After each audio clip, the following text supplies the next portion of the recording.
이상의 대용량 데이터 속에서 기술 인텔리전스 시스템을 통해 미래 기술, 경쟁 정보 등 정보를 제공하는 인포메이션 거버넌스로 수많은 가치 창출에 떠오르고 있습니다. R&D 정보의 공동 활용을 통해 중국 투자 예방, 연구개발 효율, 생산성을 극대화하고 있습니다. 키스티는 세계적 수준의 슈퍼컴퓨터 인프라 구축, 전세 연구자들의 시공간을 초월한 연구가 가능하도록 국가 초고성능 컴퓨팅 생태계를 연결하는 국가 R&D 연구망 크레브 기관에 있는 글로리아들을 통해 우리의 연구자들이 한계없는 연구 활동을 할 수 있도록 연구했습니다. 고령화 사회, 노인성 증대, 치매 연구에 대한 네트워크를 구축하고 슈퍼컴을 활용한 맞춤형 의료 환경의 토대를 변화를 미리 쓰나미, 지진하기 위해 기관들과 함께 재난 사고를 실시간으로 분석하고 의사결정을 가능 지원하고 있습니다.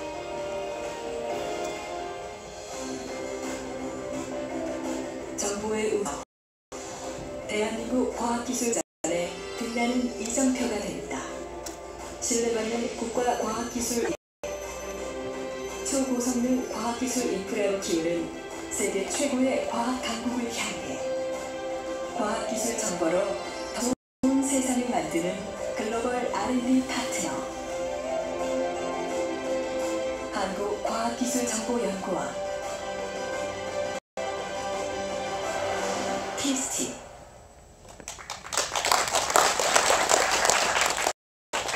불러보셨는데 초연결이지 않습니까? 저희 초연결 시켜서 공동으로 연구하고 공동으로 활용하는 그런 체제를 시작하고 있습니다. 그러니까 그걸 저희들은 이제 오픈 사이언스라 그럽니다. 그 키트를 통해서 누구든지 같이 장비를 공동 활용할 수 있는 그런 자체가 앞으로 곧 구축합니다. 저 한국과학기술정보원 한국보건사회연구원 배동열씨 함께 준비했습니다. 저는 오늘 사회를 맡은 한국과학기술정보연구원 부원장 이명호입니다. 네, 오늘은 빅데이터 4차 산업혁명과 삶의 질 향상을 주제로 다양한 얘기를 나누고자 이어서 과학기술정책연구원 박병원 박사가 최종미래 전략연구포럼에 대해서 얘기해 주시겠습니다. 그리고 마지막 순서는 주제에 대한 다양한 논의를 통해 패널 토론을 마련했습니다. 삶의 질 향상을 소중한 의견이 오가는 자리가 될 수 있습니다. 참석자 여러분 공연 티켓을 준비했습니다. 공연 티켓은 대전시립예술단에서 마련됐습니다. 아마 자리 앞에 번호가 있어서 나중에 행사 끝나고 가실 때 공연 티켓을 찾아가시면 되겠습니다. 그리고 죄송한데요, 이게 졸면은 라이브로 다 보게 됩니다. 그래서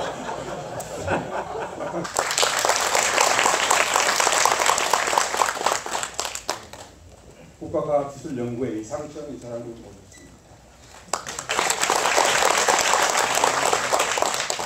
그리고 보건사회연구원 김상호 의장님 모셨습니다. 그리고 한국과학기술정보연구원 한선하 의장님이십니다.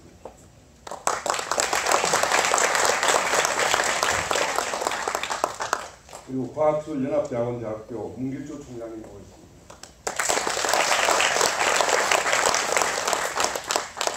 이외에도 각 연구기관의 기관장님 그리고 연구자들 그리고 유관기관 여러분께서 많이 참석해 주셨습니다.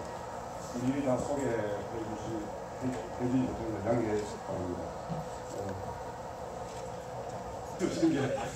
질을 올리는 데 있어서 제일 우리한테 와닿는 두 연구원장님이 이렇게 또 주관을 해주셔서 하면은 저희들이 우리나라에서 앞으로 새로운 이러한 미래를 열어가는데 큰 도움이 되지 않을까 이렇게 저희는 생각하고 있습니다. 무엇보다도 그동안에 과학기술 분야에서 이 4차 산업혁명에 대해서 먼저 선도를 해주시고 계셨습니다. 그런데 이제 앞으로 보다도 우리 사회 전반에 4차 산업혁명이 피부적으로 손에 잡히도록 저희들이 느끼게 하기 위해서는 우리의 삶 속의 4차 산업혁명이 어떻게 스며들 오늘 저희들 이 융합포럼 앞으로도 이러한 융합포럼에 자그마한 주춧돌로서 계속 더 심화 발전될 수 있도록 이렇게 여러분들 많이 좀 배려해 주시고 특히 우리 이상천 우리 이사장님을 비롯해서 NST에서 특별한 관심을 가지고 우리 경제인문사회 연구에 대해서 이렇게 큰 문을 열어주신 데 대해서 무엇보다도 감사드립니다. 감사합니다.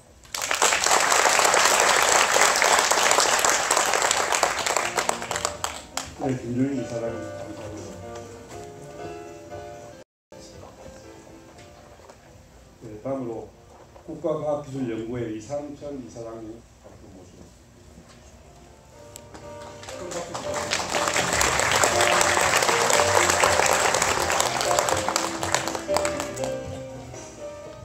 저는 생중계되고 있다 제가 원고를 준비하는데 우리 김준영 이사장님은 워낙 말씀을 잘하셔가지고 예, 존경스럽습니다.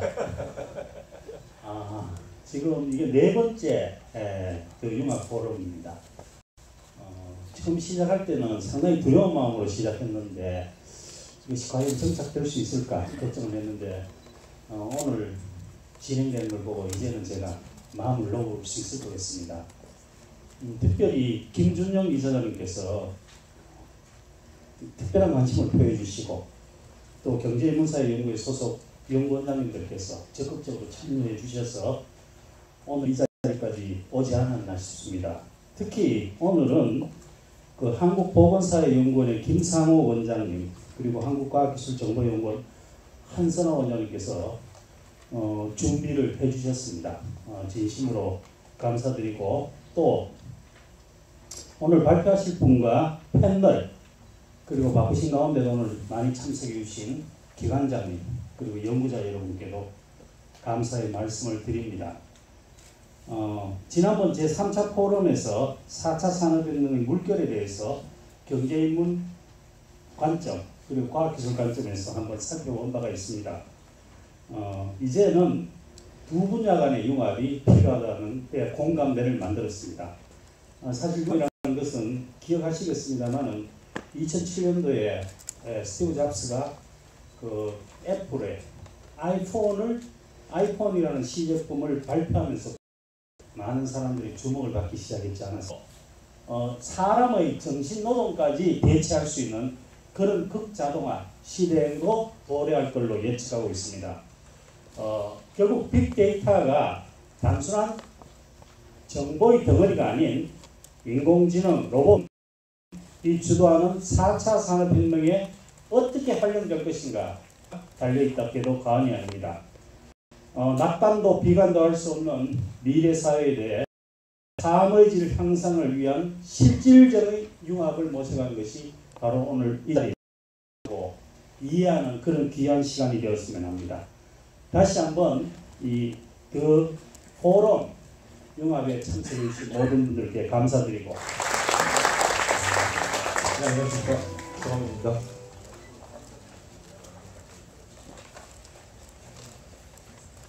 예, 바로 시작하도록 하겠습니다.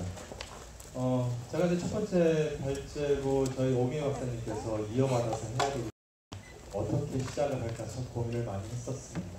자연스럽게 넘어갈 때를 해봤습니다. 알파고 때문에 이제 바둑기사 쪽도 이제 많이 이슈가 되고 있고요.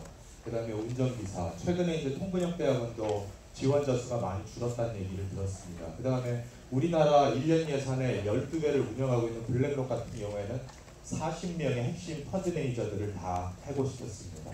그 다음에 이제 미국 같은 경우 로펌을 중심으로 해서 초급 변호사 일자리들이 줄어들고 있고, 그 다음에 우리나라도 작년 말에 하천대길병원에 IME 왓슨이 도입되면서 지금 6개 병원까지 확대가 되고 있습니다. 그 다음에 폭스콘 같은 경우에도 지금 3, 4년 내에 전 30만 명이 넘는 직원이 다 해고될 예정에 있습니다. 그리고 제가 작년에 1년 동안 영국에 있었는데 영국에서 우리들의 상상을 초월하는 이런 많은 일들이 벌어지고 있는데 이 직업들의 공통점이 뭘까 하고 제가 이제 질문을 던져보면은 많은 분들께서 공통점을 잘 찾지를 못합니다. 근데 사실 알고 보면은 이 직업들의 공통점은 데이터가 많은 직업들입니다. 이세돌이 알파고하고 싸우기 전에 한국기원이 비밀협약을 맺고서 16만 판의 기고를 넘겨줬습니다. 그리고 이제 그것을 학습을 해서 4개월 만에 아마육단이 프로 불안이 됐죠. 그리고 운전기사 같은 경우, 그 다음에 주식 투자 같은 경우에도 엄청나게 많은 데이터가 있다는 걸 잘 아실 것 같고요. 그 다음에 우리나라 사람만 하더라도 1년에 CT하고 MRI 찍는 데이터가 수백만 건이 넘습니다. 이런 수많은 데이터들을 기반으로 해서 인공지능이 먹고 삽니다. 결국 인공지능은 이 데이터라는 것을 먹고 산다고 봐야 되겠죠. 그래서 제가 이제 학부모님들한테 강의를 할 때도 자녀분들의 직업이 이 데이터가 많은 직업이면은 위험할 가능성이 크다라는 얘기를 종종 합니다. 예전에는 사람만이 신의 한 수를 둔다고 얘기를 했었습니다. 그래서 이세돌 구단이 여기 178번째 수를 두면서 이때 신의 한 수라는 표현을 듣고 마지막으로 인간이 알파고를 이긴 그 경기를 만들었습니다.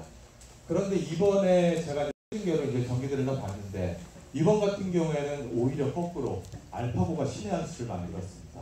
일석사조가 되는 여기 보면 가운데 있는 이 거분점을 두어서 일석사조가 되는 수를 하나 만들었고요.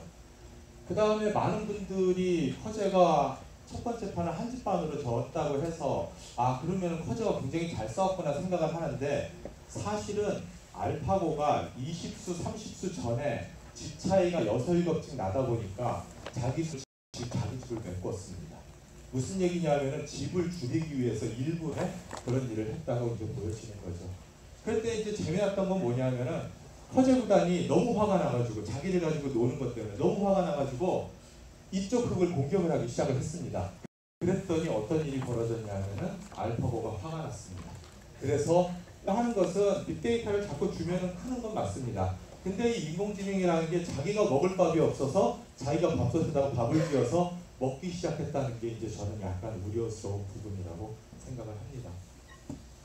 최근 제가 독일 정부 홈페이지에서 기사를 하나 따왔습니다. 메르켈 총리가 저 배터리 공장에 방문했던 기사인데요. 이것을 제가 이제 한국어로 번역을 해봤습니다. 독일어 한국어 번역을 했더니 메르켈 총리는 독일의 전기 이동성을 했고 영국 같은 경우, 독일하고 미국 같은 경우는 수백 년 동안 또 전 세계 최강국으로 있는 국가들이기 때문에 엄청나게 많은 번역 문서들이 쏟아져 나오게 독일 학생들 강의를 했는데 데이터다 또는 사물 인터넷이 4차 산업혁명이다 이렇게 얘기를 하지만 사실 그러한 부분들은 여기에 있는 전술, 즉 테크놀로지에 가깝습니다. 곰이 이런 연어를 갖다가 잡아먹는 장면을 보면은 곰은 목표가 뭡니까? 정확하게 얘를 먹는 겁니다. 얘를 먹는데 얘가 물속에 헤엄치고 다닐 때는 먹기 정말 힘들죠. 그러니까 얘의 약점을 노린 겁니다. 얘가 물을 거슬러 올라가는 습성이 있기 때문에 하늘로 점프를 하는 순간에는 방향을 바꿀 수 없다는 걸 알고서 거기서 노리는 겁니다. 그게 이제 전략입니다. 그리고 전술이라고 하는 건 이 날카로운 이빨과 매서운 눈매죠. 한 번에 잡아먹을 수 있는 이게 이제 전술입니다. 그래서 지금 우리가 얘기하는 4차 산업혁명 같은 경우에도 사실 본질적으로 목표부터 다시 한번 봐야 될 것 같은데 제 관점에서 보면은 결국은 한계 비용을 갖다 최소화하는 그런 사회를 갖다 구현하는 게 목표라고 할 수가 있습니다. 한계 비용이라고 하는 걸 간단히 말씀드려서 초기 투자를 하고 나서 그 다음부터 드는 비용들입니다. 가장 많이 드는 게 뭘 것 같습니까? 바로 유틸리티, 예를 들어서 수도세라든지 전기세, 그 다음이 인건비입니다.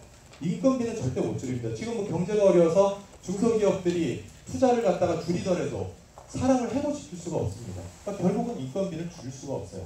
근데 이 인건비를 결국은 줄이고자 대놓고서 하는 방향이 이제 이 4차 산업의 추진하는 방향을 볼 수 있죠. 지금 이 메르켈 총리가 방문했던 이 지멘스의 안베르크 공장 같은 경우에 대표적인 4차 산업혁명이 이제 대표할 수 있는 사례인데요. 이 공장이 초창기에 약 1000명을 고용했는데 그 뒤에 공장이 계속 확대가 되고 있는데도 고용이 없습니다. 그 말은 바꿔 말하면은 계속 공장의 효율화가 진행이 되고 있다는 얘기입니다. 이것을 위한 전략이 무엇이냐? 바로 사이버 피지컬 시스템입니다. 지금 보시는 이 눈에 보이는 이 공장은 바로 물리 세상입니다. 그리고 사이버 세상은 지멘스의 데이터 센터가 되겠죠. 그러면 이 물리 세상에서 뭔가 모니터링할 수 있는 게 필요한데 그게 바로 사물 인터넷 센서들입니다. 거기서 모니터링된 데이터들은 결국 사이버로 올라가게 됩니다. 그게 바로 빅데이터입니다. 그리고 아까 말씀드린 대로 빅데이터는 인공지능의 먹입니다. 그리고 인공지능이 빅데이터를 먹고서 뭘 될까요? 인공지능이 빅데이터를 먹고서 뱉는 거는 최적화입니다. 즉, 이 물리 세상을 갖다가 어떻게 뜯어고칠 것인가에 대한 그 해답을 내놓는 것입니다. 그러면은 이렇게 뜯어고쳐진 것이 다시 센싱이 되면서 계속 이 부분이 반복이 되겠죠. 그래서 결국은 물리 세상에서는 잘 알고 계시는 3D 프린터, 로봇, 사물 인터넷 이런 것들이 이제 물리 세상에서 역할을 하는 것이고, 사이버 세상에서는 저 빅데이터하고 인공지능이 계속 개선을 하는 겁니다. 이것이 반복이 극에 달하게 되면은 결국은 엄청난 이제 효율화를 얻을 수 있는데, 문제는 뭐냐면은 그 효율화가 필연적으로 해고하고 이루어질 수 있다는 게 이제 문제가 될 것 같습니다. 그래서 이러한 가상물리 시스템을 우리가 이제 공장에다 적용했을 때 우리가 쓰는 표현이 스마트 팩토리고, 그 다음에 이것을 도시에다 공각기동대를 보시면은 이런 미래 영화들에서 사람들이 웃질 않습니다. 왜냐하면은 사회가 이미 극에 달하게 효율화를 추구하고 있기 때문에 웃을 일이 없는 겁니다. 제가 조금이라도 비효율적인 행동을 하면은 그 자체도 모니터링 대상이 되고, 그걸 통해서 또 위에서 저에 대한 동선까지도 지시를 할 수가 있게 되는 거죠. 그래서 어떻게 보면은 미래로 가면 갈수록 우리의 행복감이라든지 삶의 질은 떨어질 수밖에 없지 않겠나 하는 우려를 가지고 있습니다. 그래서 많은 분들이 역으로 생각하시는 부분들이 있어요. 예를 들어 가지고 기술이 발전하고 빅데이터가 발전하고 인공지능이 발전해서 그게 효율화를 추구하다 보니까 일자리가 조금씩 줄어든다고 거꾸로 생각하시는데, 제 관점은 그렇지 않습니다. 원래 목표가 인건비를 줄여서 한계 비용을 최소화하는 방향으로 가는 거기 때문에 그걸 위해서 이러한 새로운 기술들이 자꾸 들어오기 시작을 하는 겁니다. 그 말은 둘 사이는 굉장히 큰 차이가 있는데요. 후자 같은 경우는 해고를 피할 수가 없습니다. 제가 그 예를 갖다가 아마존 고를 통해서 예를 들겠습니다. 아마존 고 같은 경우에는 스마트폰을 찍고서 들어가는 순간에 얼굴 인식, 그 다음에 이 안에서 AI, 그 다음에 사물 인터넷을 통해 가지고 모든 것들을 다 컨트롤합니다. 그래서 물건을 들고 자연스럽게 나가는 순간에 결제가 실시간에 돼버립니다. 이것이 미국에 도입이 됐을 때, 지금 올해 이제 영국에 처음 이제 1호 매장이 생길 거고, 미국이 2,000개 매장을 오픈할 예정인데, 이것이 생기게 되면 결국 가장 직접적인 경쟁자는 월마트, 그다음 센스클럽, 그다음 K마트 이런 것들입니다. 뭐 영국 같으면 테스코라든지 또는 모리슨, 그다음 웨이트로즈 이런 데들인데요. 그 월마트 같은 기업들이 얘네들하고의 경쟁을 갖다 무시하면서 자기들 나름대로의 영업 방식을 계속 고수하면은, 지금 이 매장 같은 경우에는 온리 6명밖에 없습니다. 2층짜리 매장에. 근데 비슷한 규모의 미국 매장 같은 경우에는 약 89명이 있습니다. 15대 1입니다. 15대 1. 그러면은 그런 월마트 같은 곳이 얘네들을 무시하고 경쟁하다 보면 어떻게 되겠습니까? 당연히 매출 떨어지죠. 그러면 결국 직원들은 해고될 수밖에 없습니다. 만약에 월마트가 얘네들하고 경쟁을 하기 위해서 거꾸로 자기들도 이런 시스템을 갖다가 도입을 합니다. 그럼 어떻게 되겠습니까? 당연히 직원도 해고입니다. 이게 이제 제가 걱정하는 부분이에요.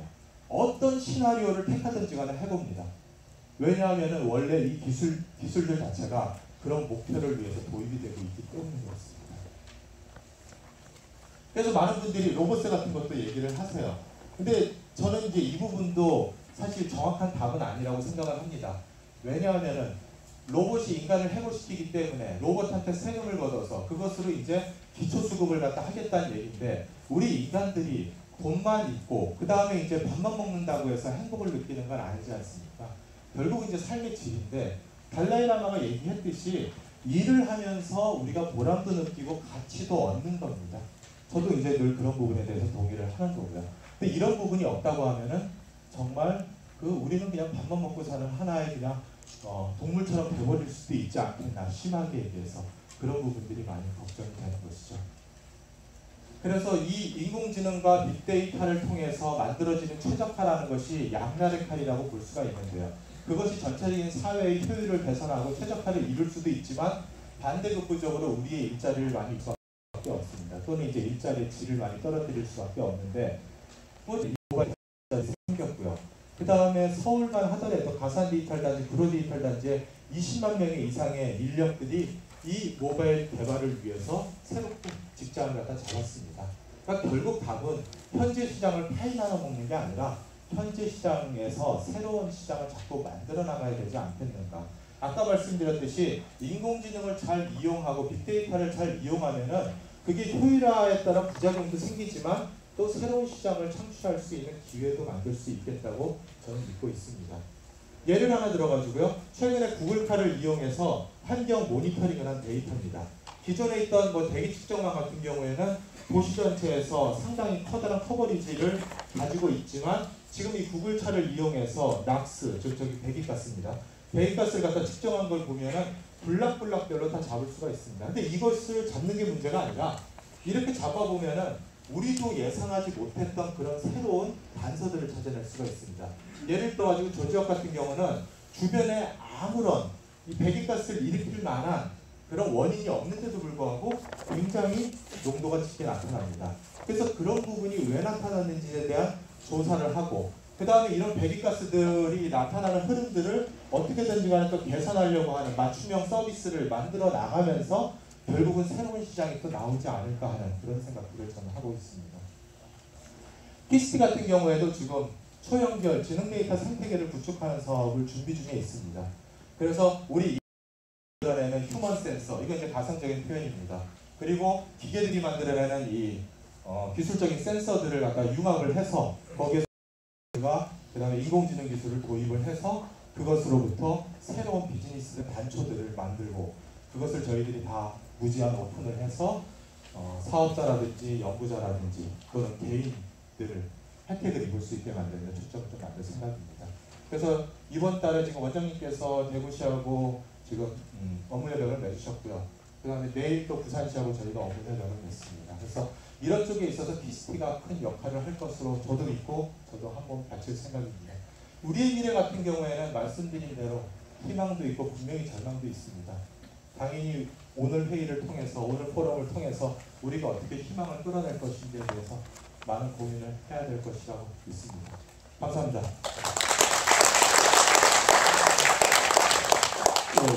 장민 박사님 수고하셨습니다. 감사합니다. 다음으로 4차 산업혁명 시대의 삶을 지탱하는 주제로 한국 보건사회연구원 오미애 박사님을 모시도록 하겠습니다.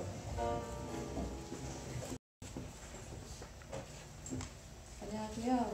한국보건사회연구원 빅데이터 연구팀장 오미애입니다.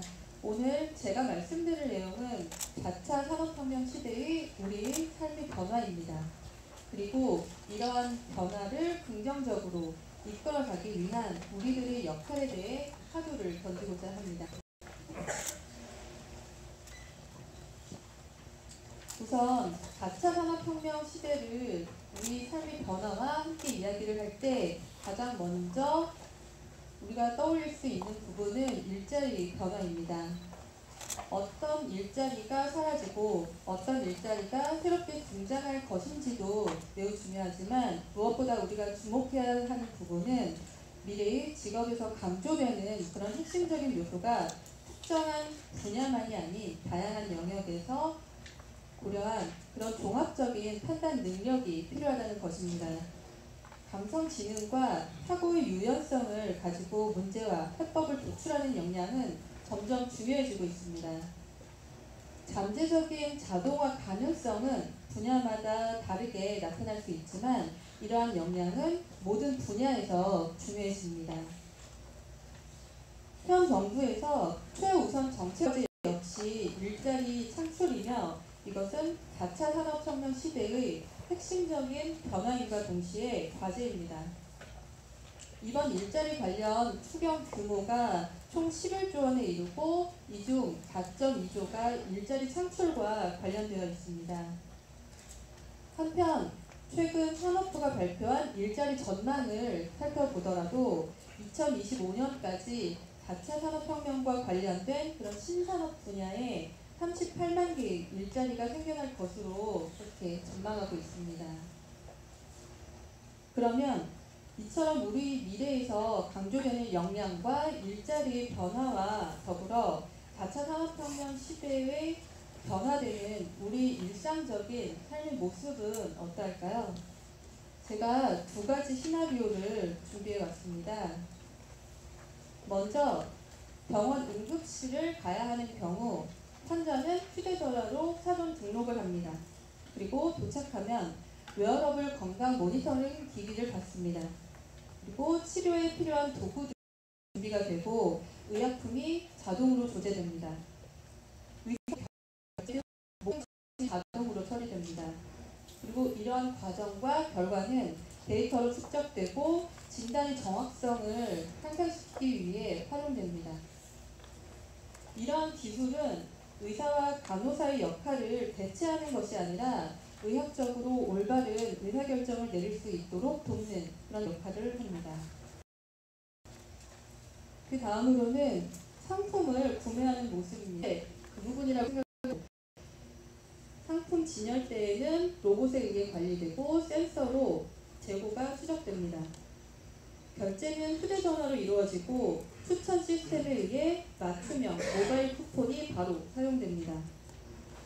자동으로 결제가 완료되어 집으로 가 있으면 구입한 물건은 이미 집에 도착해 있습니다. 그래서 이러한 시나리오는 더 이상 미래의 꿈이 아니며 상상이 현실로 되어가고 있습니다. 실제로 저희 나라에서도 이제 길병원에서 IBM 왓슨이 도입이 되었고 AI 연구소도 만들었습니다. 그리고 지난달에 무인 식료품점으로 롯데월드타워에 세븐일레븐 시그니처가 오픈하였습니다. 이렇게 4차 산업혁명은 우리 삶을 변화시킬 뿐만 아니라 사회적 가치 역시 변화시킬 것입니다. 일상성과 전문성 중심에서 융합과 다양성 중심으로, 그리고 효율과 지속 가능성보다는 분배와 인간 중심의 가치가 더욱 중요해집니다. 여가 및 사회 참여가 중요해지며 소유가 아닌 공유 경제는 이미 확산되고 있습니다. 또한 4차 산업혁명은 우리 사회에 완전히 새로운 사회적 위험을 가지고 올 수 있습니다. 노동시장에서의 영역별 일자리 양극화, 그리고 개인별 소득, 부의 양극화의 심화, AI 기술 적용 과정에서 윤리적 문제 등에 대한 고민과 해결책이 필요합니다. 인문사회학적 지식에 기반한 이러한 사회적 위험 예측과 사회 정책을 통한 선제적 대응은 이러한 위험을 기회로 바꿀 수가 있습니다.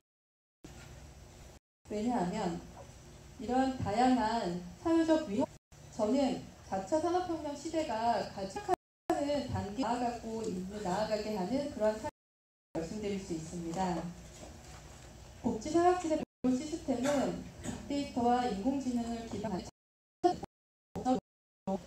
패러다임을 전환하고 있는 대표적인 사례라고 할 수 있습니다. 앞으로 과학기술 분야와 경제 인프라에서 우리 삶을 보답할 수 있기를 바랍니다. 네, 다행입니다.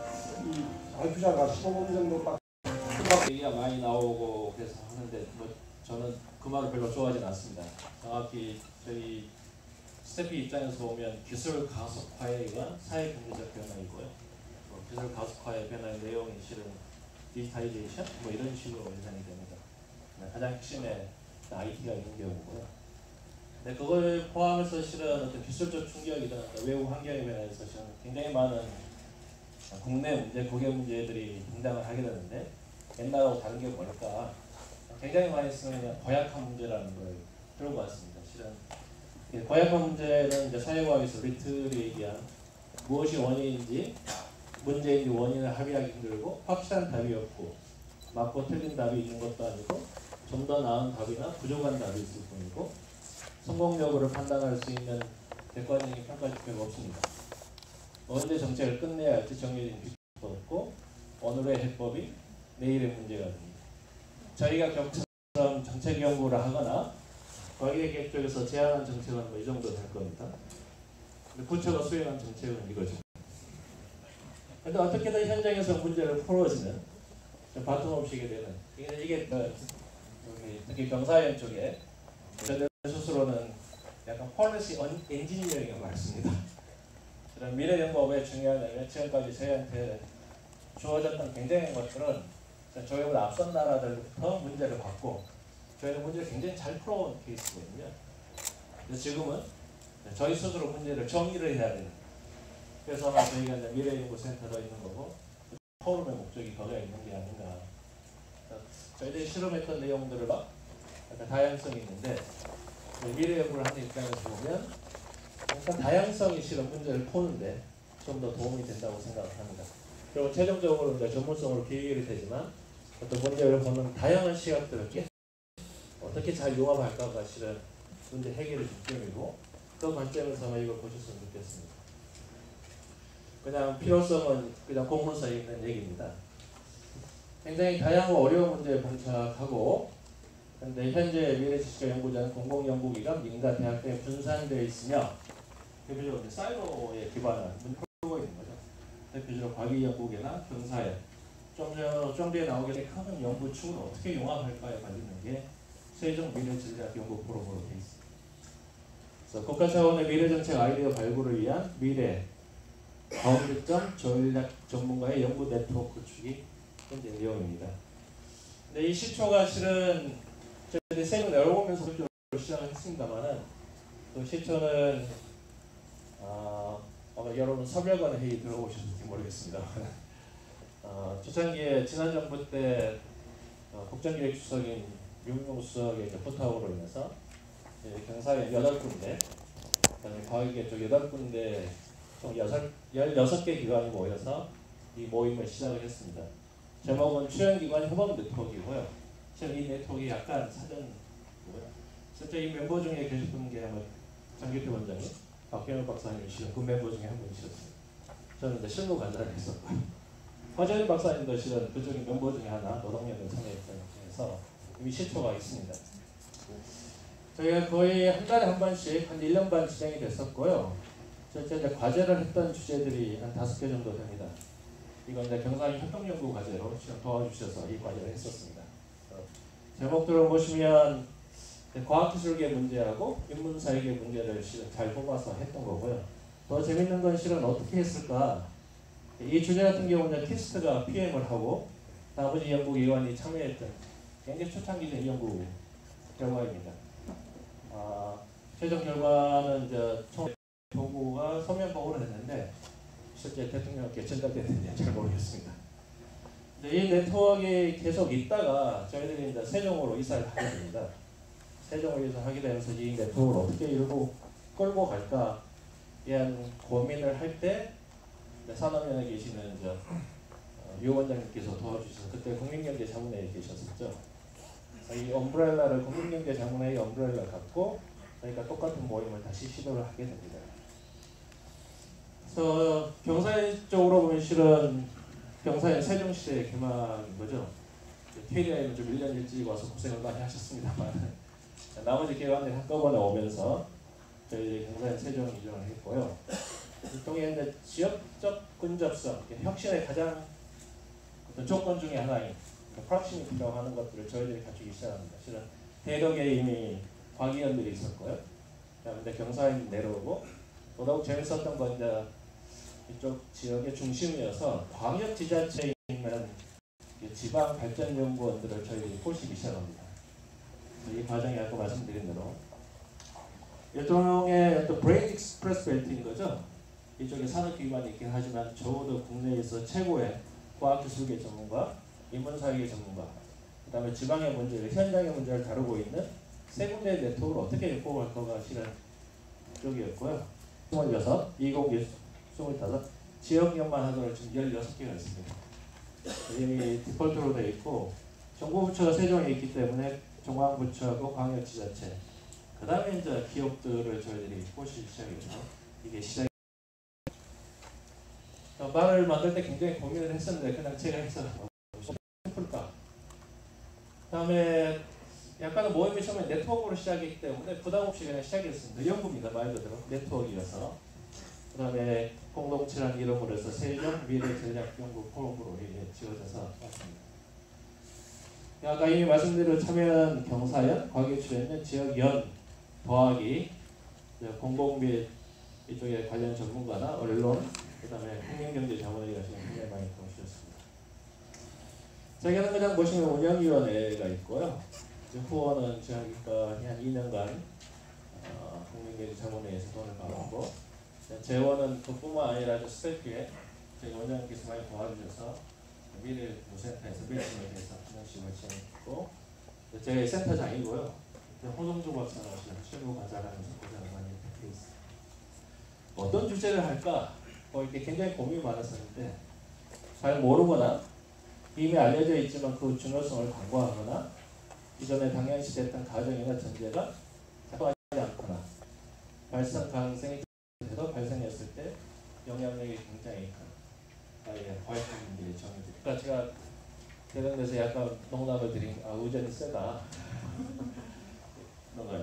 네, 저희는 회의 방식에 대한 고민을 좀 많이 했어요.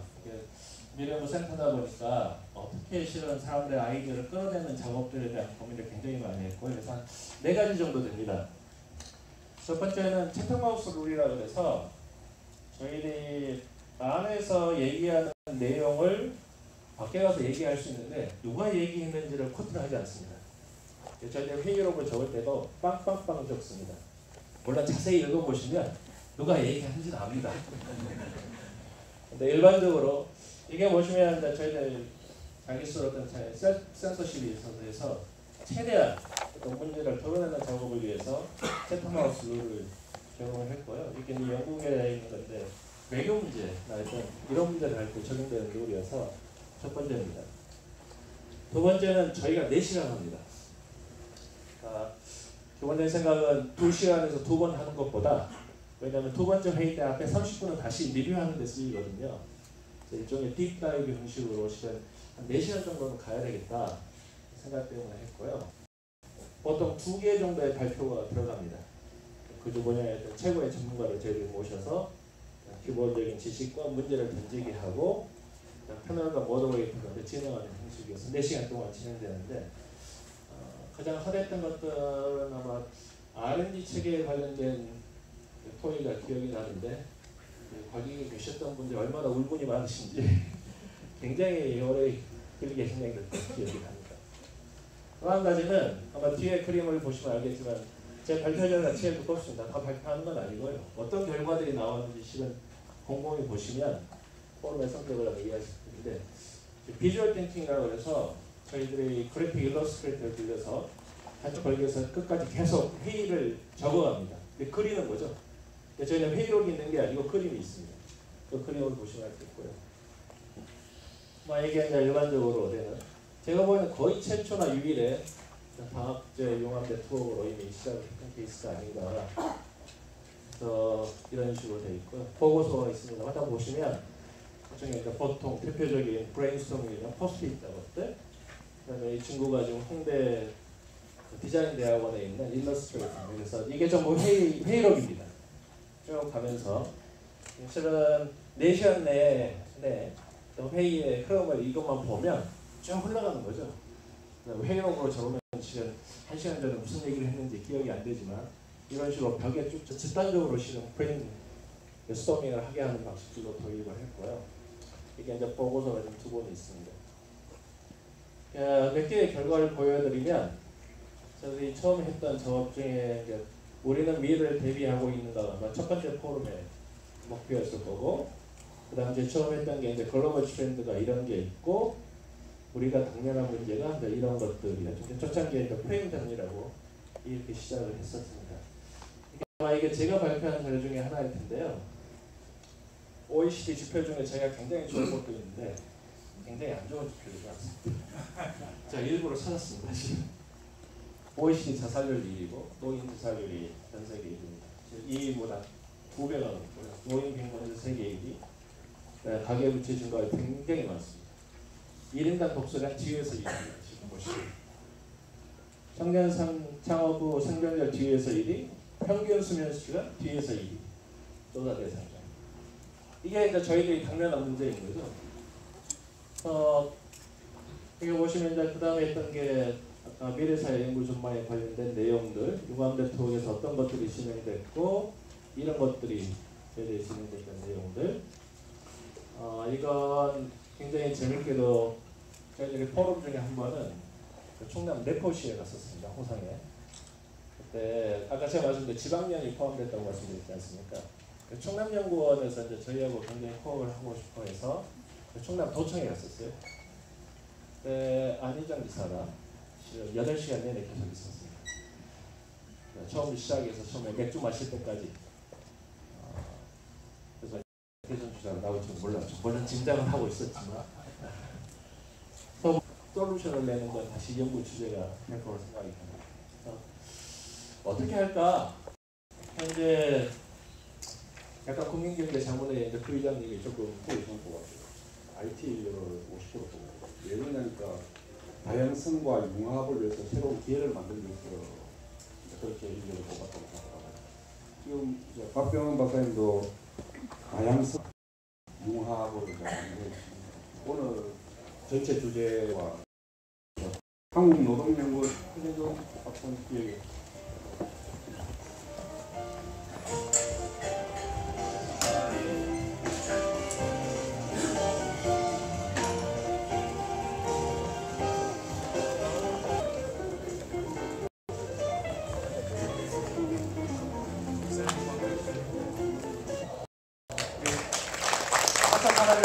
아마 이렇게 쌀이라고도 부르는 빅데이터의 메카라고 할 수 있는 시티에서 그 보건사회 정책연구원에서 일하고 있습니다. 다음 글로벌 띵크탱크죠. 과학기술정책의 박병원 박사님. 네. 실험실의 기술을 아마 보통 사람들이 쓸 수 있는 기술로 하려면 기술 표준화가 좀 필요하지 않을까요? 우리 표준과학연구원의 김창동 박사님. 우리 오미애 박사님은 사회정책을 하는 곳에서 사실은 좀 사이언티픽에서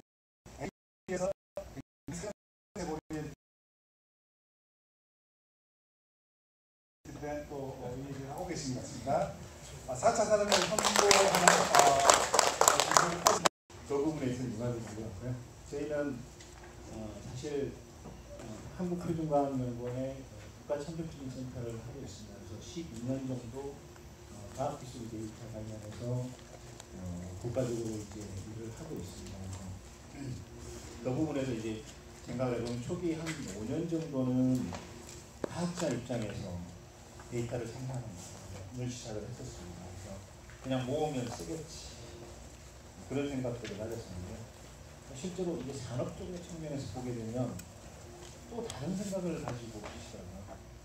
또는 인문 쪽이나 이쪽 사회 현상을 연구하시는 파트에서는 그런 데이터들을 그러니까 사회 파트의 문제를 해결하기 위해서 써야 되는데 과학자들과 또는 경제를 하시는 전문가들이 보는 방향들이 다르다는 생각들을 많이 했습니다. 그래서 실제로 아까 정책 미래정책연구센터에서도 말씀을 해주셨지만 그런 부분들이 같이 공유되는 자리들이 필요하지 않나 그런 생각들을 많이 했었는데 지금 저희 융합 포럼에서 그런 부분들을 해결해 주시고 있지 않나 싶습니다.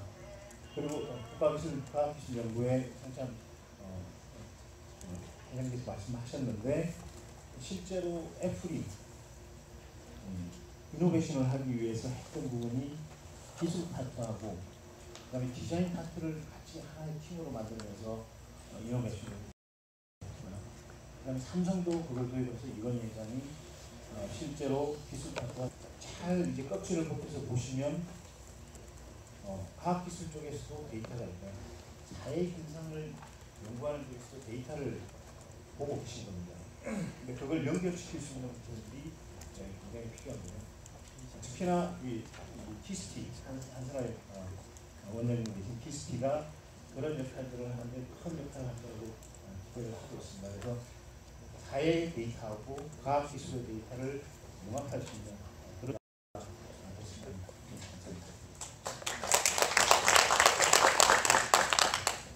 네, 안녕하세요. 저는 한국전자통신연구에서 온 이지수라고 합니다. 저는 지금 장애인을 위한 학습 관련 기술을 개발하고 있고요.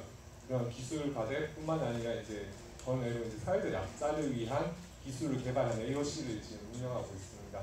AOC가 뭐냐고 하실 텐데 그 오토노머스 오픈 커뮤니티라고 해서 어떻게 보면 쉽게 연구소 안에 그 동아리라고 보시면 됩니다. 그 같은 공동의 강사에 있는 자를 위한 AOC라서 이제 사회적 약자를 해서 장애인, 노약자 아니면 이제 저개발 도상국, 개발 도상국이나 아니면 또 이제 반려견까지 있는데 그 사람들을 위해서 필요한 기술들을 먼저 조사를 하고 이제 각계 이제 저희 트리가 2,600명 정도가 있어가지고 정말 다양한 분야의 기술을 개발하고 있습니다. 오늘 많이 나왔던 AI나 뭐 빅데이터 아니면 뭐 자율주행 자동차, 뭐 아니면 IoT 뭐 정말 소프트웨어나 하드웨어나 엄청 다양한 기술을 개발하는 연구원들이 많은데요. 그분들이 다 모여가지고 사회적 약자들이 필요한 기술들을 개발하고 그냥 이제 실제로 이제 적용하는 그런 과정까지 하고 있습니다. 그래서 실제로 이제 시작한 지 한 1년 정도 되어가지고 기술을 하나 개발해서 실제 시간 가지고 갔는데 그냥 필요 없다고. 지금 이제 저 사회과학 연구에 인문사 연구에 있지만 원래 이제 국방 쪽에 있으면서 제가 베이스가 산업공학이었기 때문에 과학기술과 상당히 많은 접목을 좀 하고 있었고요.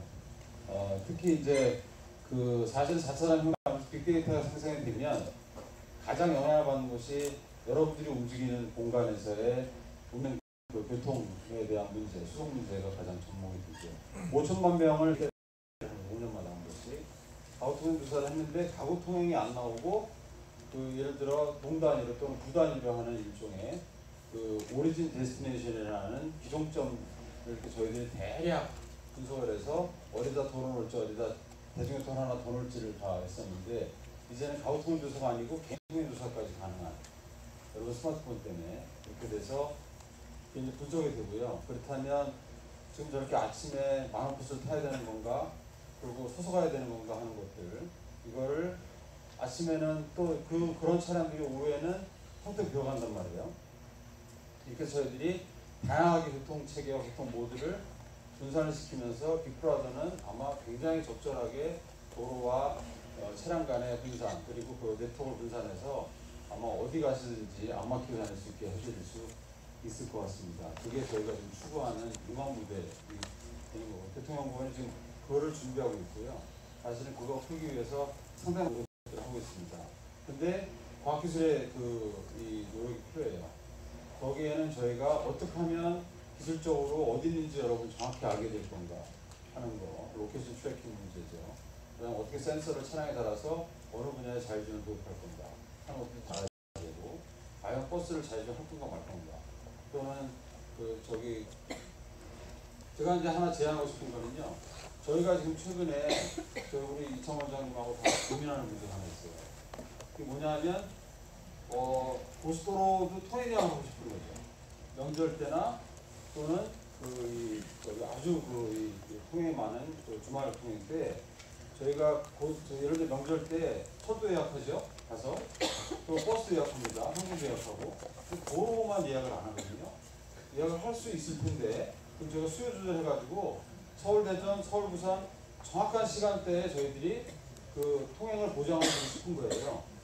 그죠? 고속도로 통행을 하고 싶습니다. 근데 지금 하려면 국토교통부의 모든 직원, 한국교통연의 모든 직원, 한국도로공사의 모든 직원, 국도로 관리하는 모든 도로청의 직원들이 그 기간 동안에 전부 고속도로 진입하는 모든 구간과 진출하는 구간에 가서 예약한지 안 하는지 확인하고 과감하고 해야 됩니다.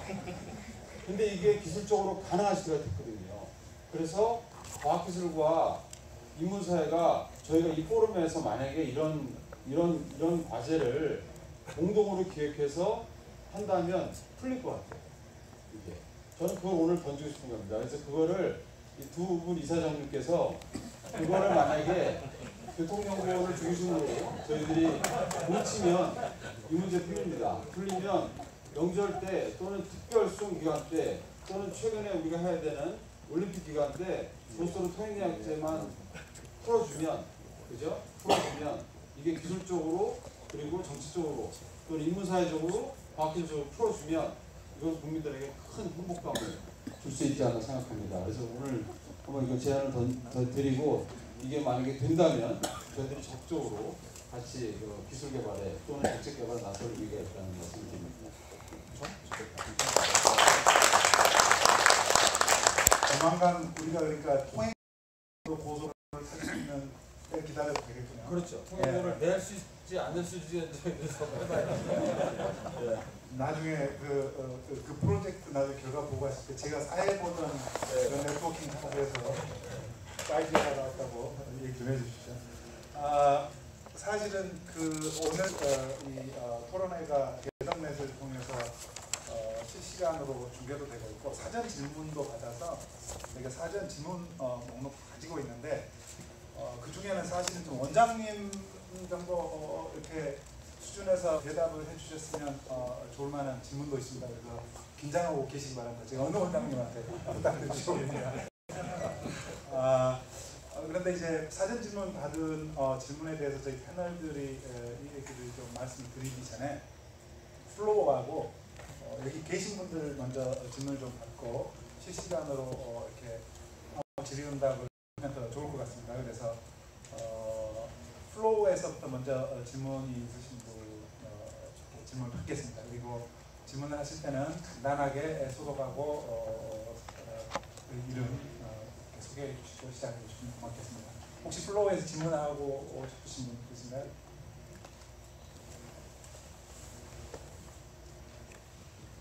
네, 저기 오른쪽 뒤편에 있는 마이크 혹시 있습니까? 전달 좀 해주시겠습니까? 하셔서 개발한 다음에 소재 보다가 채택이 되신 거고 그 다음에 그쪽에 피드백을 받아서 다시 R&D를 하신다고 하셨는데 저 어떻게 보면 이 버퍼 운동함이 필요한 이유가 수요를 실제로 발굴하기 위해서 경쟁사에서 인풋을 가지고 그것에 대해서 과학기술이 솔루션을 내는 그런 이제 사이클이 가능할 거라고 생각해서 그래서 혹시 그 사례를 조금 더 구체적으로 말씀해 주시면 왜 실험실 기술이 채택이 되는 거고 어떤 부분을 고쳤는지 말씀해 주시면 구체적으로 개발한 연구 테마나 이런 걸 말씀하시는데 저희가 처음에 이제 장애인 사회적 약자를 위해서 이렇게 구현하자 해가지고 장애인이나 노약자나 소소득층 이제 카테고리를 나눴고요. 그 중에서 특히 이제 장애인 중 시각장애인 쪽은 이제 인구도 많고 더 하지 않을까 싶어가지고 시각장애인 쪽은 포커스를 보고 눈을 감고 이제 그 사람들 나름 저희도 이제 그 사람의 입장을 이해하고자 눈은 훨씬 편하다. 괜히 만져가지고 이게 명부터 앞에 있는 건지도 모르는 거 피할까 말까도 지금 판단하기도 힘들고 이렇게 해서 이색을 먹고 그래가지고 와서 이게 정말 저희는 정말 평생 공론을 했구나, 힘든 작업을 했구나라는 걸 느꼈고 그래서 그 중에 그래서 그때 만났을 때도 여러 가지 여쭤보니까 물건을 잘 모르겠대요. 이게 캔 음료 같은 거 보시면 캔 음료 위에 그 L사를 보시면 L사에는 위에 정자가 있어요. 캔에 정자가 있는데 이게 훌륭하다. L사가 훌륭하구나 그래서 이렇게 봤는데 알고 보니까 정자가 뭐 콜라나 사이다나 주스라고 적혀 있는 게 아니고 그냥 음료라고밖에 안 적혀 있어요. 근데 캔이 보고 내가 지금 탄산을 마시고 싶은지 주스를 마시고 싶은지 모르는 거예요. 그래서 이제 시각장애인들 그러면 어떻게 하시냐면 주변에 물어보세요. 이게 뭔지. 이게 무슨 음료인지 물어보고 하거나 저시력자 이제 그러니까 큰 글자는 볼 수 있으신 분은 큰 글자로 이제 이게 뭐 오렌지 주스인지 콜라인지 크게 적어놓고 이렇게 하시는 분인데 너무 불편하구나 이제 문자로 만들었는데 그래서 그러면 뭐가 필요할 그럼 어떻게 하면 해결할 수 있을까 해서 그 제품들 딱 보니까 딱 모든 게 있는 게 바코드가 다 있더라고요. 바코드가 있어서 이 바코드를 읽어서 이게 무슨 물건인지 알 수 있으면 점자로 음료밖에 정보가 전달이 안 되는데 그렇다고 저희가 이제 큰 음료 기업한테 지금 점자 제대로 적어라고 할 수 있는 힘도 없죠. 저희는 어쨌든 자발자가 되게 모이면 10명 모이는데 그래서 저희끼리는 바코드를 앱으로 읽어서 그 앱에서 이제 어떤 물건인지 알려주는 그런 앱을 이제 개발하다.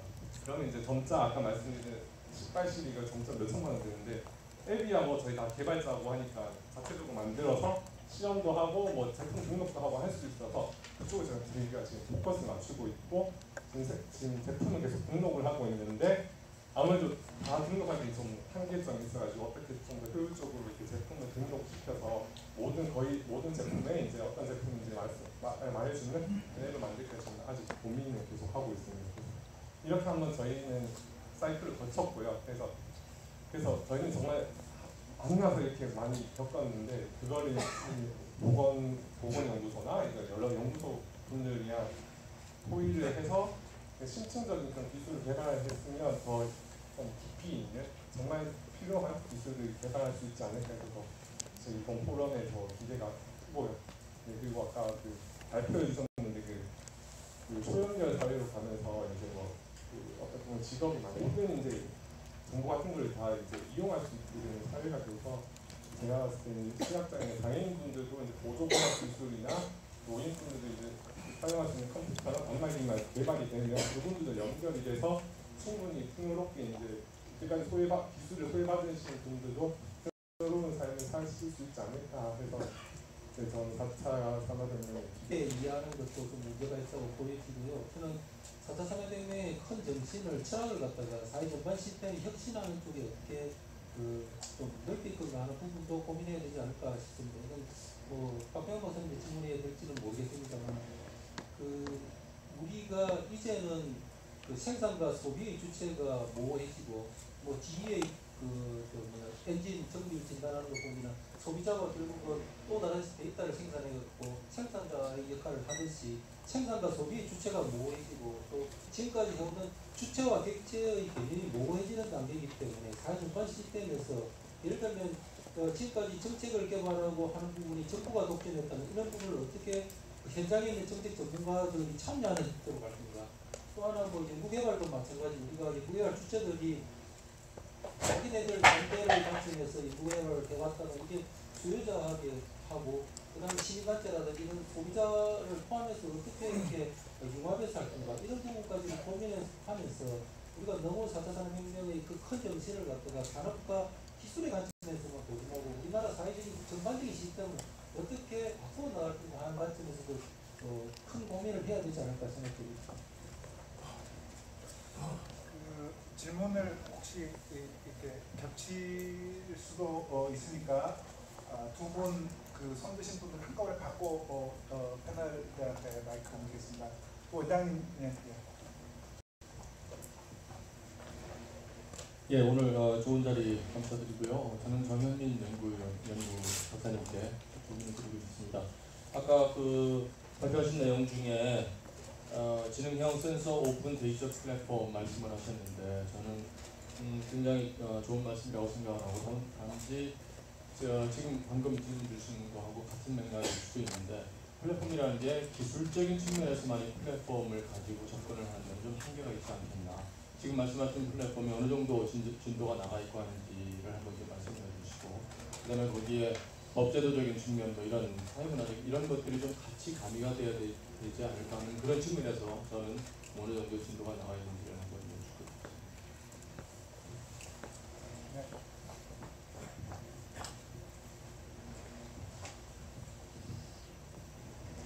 네, 안녕하십니까. 한국보건사회연구원 최현수라고 합니다. 오늘 이 자리가 과학기술 분야와 인사의 분야가 함께 할 수 있는 어떤 계기를 마련하는 뜻깊은 자리인데 앞서 박병원 박사님께서 말씀해 주신 포럼 같은 경우에 충분히 연구자들이 모여서 다양성을 가지고 그런 다양한 의견들을 모아서 연구 주제를 도출하고 정책이나 여러 가지 전략을 도출할 수 있는 좋은 모델이라고 생각이 됩니다. 그런데 연구자들이 모여서 진행을 하다 보면 실질적으로 오늘 이제 4차 산업혁명이 주제일 수 있도록 법 제도적인 개선에 힘을 좀 써주셨으면 좋겠다는 말씀을 드리고 싶습니다. 질문이라기보다는 요청이시군요. 질문 하나 더 받고 그러면 끝나고. 자리가 불편해서 못 일어나겠습니다.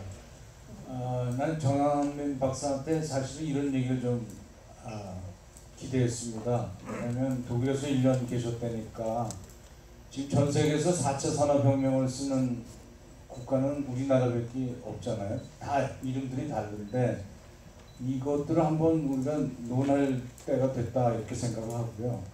그런데 한편으로 또 우리 문영준 박사하고 이창훈 원장의 또 지도력 때문에 또 매니팩처링이 아닌 데서도 이용을 하겠다고 좀 여러 사람들이 머리를 쓰고 있어서 참 중요한 발전을 했다는 생각은 들지만 제일 중요한 거는 사실 산업혁명이라고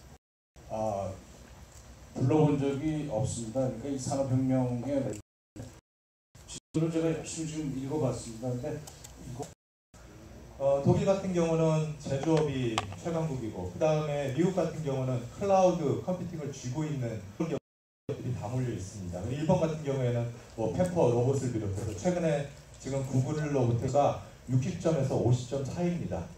아무 방점이 없습니다. 그래서 지금 4차 산업혁명이라는 계속 하고 있지 사실 답이 없는 그런 부분이지만 자기 쪽에 치명적인 어떤 공격을 했는데 도서관에 우리 메뚜기 뜨듯이 다른 분이 하면은 예를 들어서 환경 분야 쪽 같은 경우에는 모든 게 다 법으로 막혀 있습니다. 예를 들어서 미세먼지를 측정한다. 그러면은 공정측정법으로 해야 돼요. 근데 공정측정법으로 하려면은 최소한 미세먼지 측정의 장비가 3천만 원입니다. 그 다음에 우리가 알고 있는 대기 측정망, 대전시만 하더라도 10개가 있고 대구시가 13개가 있는데 이 대기 측정망 하나에 3억 원입니다. 그러니까 그 법으로 모든 그 측정 대상들이 다 막혀 있어요. 그래서 저희 같은 경우 그 부분에 대해서 계속 지금도 협의를 하고 있는데 굉장히 어렵습니다. 사전적으로 같이 협의체를 구성해서 하자라는 정도까지만 현재는 합의를 한 상태입니다. 그 다음에 이 경제, 지금 인문경제 쪽하고 과학기술 쪽에 있어서 어떻게 그러면 데이터 쪽으로 협력을 할 것이냐로 이제 질문을 주셨는데요. 저는 그 부분이 굉장히 중요하다고 생각을 합니다. 왜냐하면 저희가 데이터를 직접 확보하려고 하는 시도를 했던 이유가 아까 선생님께서 말씀하신 대로 진짜 데이터 없습니다. 저희가 연구를 해보려고 해도 빅데이터가 없어요. 그게 가장 큰 이제 저희 쪽의 걸림돌이라서 결국은 저희가 직접적으로 데이터를 갖다가 확보하는 방향으로 가자라고 해서 저희가 이동형 센서 네트워크를 구축해서 지금 데이터를 수집을 한 겁니다. 그런데 이제 문제는 뭐냐면은 정부 쪽 입장에서 보면은 왜 너희들이 그 데이터를 갖다가 수집하고 있냐라는 얘기를 해요. 그래서 데이터가 없다고 얘기를 하면은 데이터가 왜 없냐고. 기상청의 데이터가 있고 환경부의 데이터가 있는데 왜 없냐는 얘기를 합니다. 근데 그분들은 또 이제 뭐를 모르냐면은 미세먼지 같은 경우에 에어프리어를 통해서 1시간에 한 번 나옵니다. 이건 빅데이터가 아니거든요. 그리고 실제 나머지 데이터 같은 것들은 전혀 분석을 그냥 전반적인 코멘트. 제가 최근에 노동사회학 쪽에 조금만 세미나를 들었는데 독일 인더스트리 4.0하고 동시에 나온 자료가 아르바이트 4.0이라는 노동이라는 이슈거든요. 그래서 독일 사회가 이걸 어떻게 보는지, 물론 독일은 인더스트리 한정되어 있지만 똑같이 기술과 사회, 근데 인간이라는 부분에서 굉장히 고민하고 있는 것 같은데 우리나라에 왜 인더스트리 4.0이 이렇게 화두가 됐을까? 제가 보기에는 우리나라 성장 담론의 미승이거든요. 정부가 사람들 내세울 수 있는 어떤 성장 동력 담론을 채우는 부분이 저는 4차 산업혁명이고 그게 대선 캠프에서 나왔는데 여러분께서 보시다시피 굉장히 기술, 경제, 성장 쪽에 드라이빙 되어 있는데 실은 산업혁명 정도면 저희가 알고 있는 모든 거 다 바꾸는 거잖아요. 그래서 그런 부분에 대한 부분이 부족한 건 사실이고요. 최근에 저희 원에서 지금 약간 준비하고 있는 저희 팀을 하고 있는 게 4차 산업혁명 Untold Story라는 제목이 있어요. 어떤 얘기가 지금 안 되고 있냐면요. 위험 일단 얘기 안 되고 있고요. 사람 얘기 안 되고 있고 복잡성 얘기 안 되고 있고요. 회복 탄력성이라고 얘기하는 기술적 충격을 잘 견뎌내면 좋지만 우리들이 겪게 될 충격을 잘 버티고 다음 단계로 밀려갈 수 있는 어떤 사회적 역량이 리질리언스라는 건데 그런 원이 전혀 없습니다. 그다음에 이제 조금 더 가면 이제 윤리라든지 철학까지 가는 즉 아까 얘기한 성장 담론의 일부로 기술 사회 외에 그걸 튼튼하게 해주는 인문이나 사회 쪽에 밸런스 있는 연구가 당연히 안 되고 있다는 게 현재 판단이고요. 저희 연구원의 입장에서 보면 아까 이제 에트리 사례를 저희는 이렇게 해석을 합니다. 그러니까 기존의 과학기술자들이 보는 일반적인 관점은 이노베이션, 그다음 쉐어링 이코노미, 인클루시브 그로스 이게 전부 다 실은 기술을 둘러싸고 있는 새로운 혁신의 패턴들입니다. 빅데이터 때문에 기존에 평균에 했던 것들이 5천만 개개인에 관련된 정보들이 가능하다면 이런 식의 어떤 혁신의 패턴에 나와 있음에도 불구하고 충분히 다뤄지고 있지 않은 부분에 대한 고민들이고 여기 기술 플랫폼 외에 법제도 플랫폼까지 실은 한꺼번에 디자인할 수 있는 것들이 좀 필요하다고 봅니다. 아까 저희 연구에 아까 포럼 관련돼서 말씀을 하셔서 약간의 하면서 느꼈던 어려운 점하고 앞에 보시면 초창기에 학습 비용이 되게 많이 들어갑니다. 그러니까 어떻게 말씀을 드리냐면 과학기술계 쪽에 계신 분들은 정책이 어떻게 만들어지거나 이런 데 대해서는 거의 모르세요. 마찬가지로 당연히 경영사에 계신 분들은 느끼는 부담감은 그 언제까지 학습만 할 거냐, 이게 이제 저희들 부담인데요. 약간의 두 개의 플랫폼이 좀 필요한 것 같습니다. 하나는 네트워크를 계속 가져가서 정기적인데 약간 프로젝트 베이스로 빅데이터에 관련된 어떤 프로젝트를 주시면 이 네트워크를 가지고 연구 보고서를 쓰는 두 트랙이 아마 있어야 될 것 같거든요. 그래서 편안하게 오셔서 공부하고 만들고 대신 어떤 특정 이슈들이 떨어지면 그거와 관련돼서는 새롭게 조그만 프로젝트로 해서 좀 결과 보고서를 내는 형식으로 아마 발전되는 형태가 맞지 않은가 이런 생각이 듭니다. 현재 제가 말씀드린 대로 국민경제자문회의에서 언급해 주셔도 혹시 연구에서 주시면 더 훨씬 더 경사에나 박예현에서 주시면 돈도 더 많이 주실 것 같고 훨씬 더 이렇게 정당성이라는 내셔널이 있어서 당연히 제 시간을 할애해서 간사 역할을 계속 할 용의는 있음을 말씀드립니다. 어느 정도인지 밝혀보시죠. 국민경제자문회에서 받은 건 2천만 원 받았습니다. 저희가 6, 7번 회의를 하는데 저희 스태프에서 매칭을 하고 로지스틱스나 이런 것들을 다 내고요. 와서 밥만 드립니다. 나머지 분들은. 배워서 가시는 것 때문에 돈을 내셔야 되는데 발제자는 대신에 조금 더 돈을 많이 들여서 그 분야 이제 최고의 전문가를 모셔서 한번 진짜 공부 많이 되는데 제가 진짜 듣지 않았던 뭐 통일 얘기 아까 제일 먼저 말씀드리는 게 채텀하우스도 말씀드리거든요. 그럼 얘기 다 나옵니다. 이거 들어가면 안 되는데 얘기 코테이션 안 되는 것부터 시작해서 하는 굉장히 저는 좋은 학습 모임이어서 그런 부분에서 실은 이 융합 포럼 외에 또 하나의 트랙으로 조금 연구자 레벨에 하는 것들로 조금 하셔도 양쪽이 약간 상호 보완적이 되지 않을까. 아까 말씀하신 왜 검기원에서 오셨을까 보시면 실은 윤소 박사님이 오셨었고요. 저희들이 굳이 공문을 시행하지 않았던 이유가 그냥 솔직히 말씀드리면 공문 시행하시면 선임연구장을 보내시거든요. 그래서 이게 오피셜하게 됩니다. 근데 저희 한 기관에 한 분을 한정하지 않았고요. 그래서 그분이 계속 배워오시는 건 한 번 오시면 그냥 멤버가 됩니다. 그래서 언론 됐고 그 교과부 국장이나 기재부 국장도 와서 그냥 편하게 듣고 가셔서 전혀 커미트먼트가 없거든요. 그래서 그렇게 해서 아마 원장님께까지는 전달이 안 된 걸로 알고 있습니다. 이 정도만.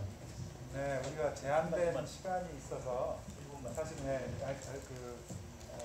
발언을 못 하신 분들한테 기회를 좀 드려야 될 것 같아요. 네.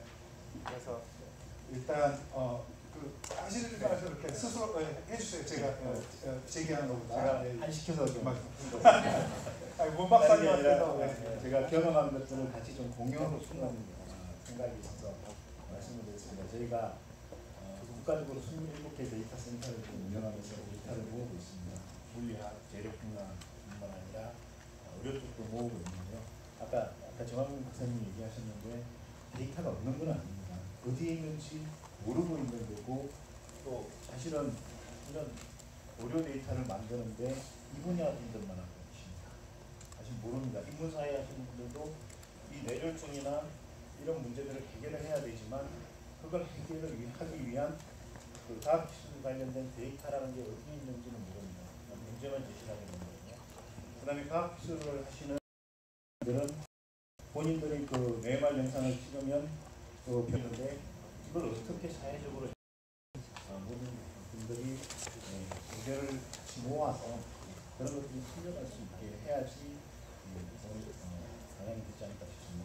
네, 문제 제기는 사실은 여러 차례 있는데 여전히 제대로 된 해법이 안 나오고 있는 문제 중에 하나가 사실 빅데이터를 생산하고 가공하고 처리하는 과정에서 개인정보 조항들이 있습니다. 사실은 표준과학연구원에서 앞으로 지금까지 해오신 얼마 전에 제가 그런 얘기 했었는데 은하철도 999 한번 지금 해봅시다. 지금 뭐 이태수 원장님 안석철도 그래 다행히 우리가 좀 뒤떨어졌지만 빨리 좀 가서 앞으로 기남목으로 하겠다고 하신 거에 대해서 저는 굉장히 리스펙트를 드립니다. 왜냐하면 그게 저희가 앞으로 해야 될 일이에요. 지금 정말 저희가 우리 세대 보지 말고요. 우리 다음 세대에 먹고 살 거가 4차 산업에 대한 저희들이 인큐베이터 역할하는 멍석 깔아주기 아니냐 하는 차원에서는 조금 더 기남목으로 좀 이렇게 단기적인 거에 너무 치우치지 마시고 여기 연구이기 때문에 정말 좀 이렇게 한 10년, 20년에 보는 선선을 제안을 드리겠는데 다음에 그 세종 미래전략연구 포럼에서는 오늘 얘기 나오는 일에 하여튼 그 중간 매듭 정도는 지을 수 있는 포럼을 한번 주관을 하셔서 아마 이 원장님들이 아주 전적으로 풀리 서포트 해주리라고 보겠습니다. 제가 이게 4시 안에 끝내려고 그랬는데 딱 1분이 됐습니다. 너무 죄송합니다. 근데 이제 일단 사전 질문 들어온 거를 약간 읽어는 드리겠습니다. 그리고 적합한 방식으로 응답을 여기 시청자분들한테 드릴 수 있도록 여기 우리 주최 측에 부탁을 드리겠습니다. 사전 질문이 첫 번째 4차 산업혁명의 보건계열 4차 산업혁명이 보건계열에 어떤 변화를 가져올까요? 뭐 이런 질문도 있었습니다. 근데 그리고 오미애 박사님이 그 발표하는 안 중에 어느 정도 다 있었으리라고 보고 따로 부탁 안 드리고요.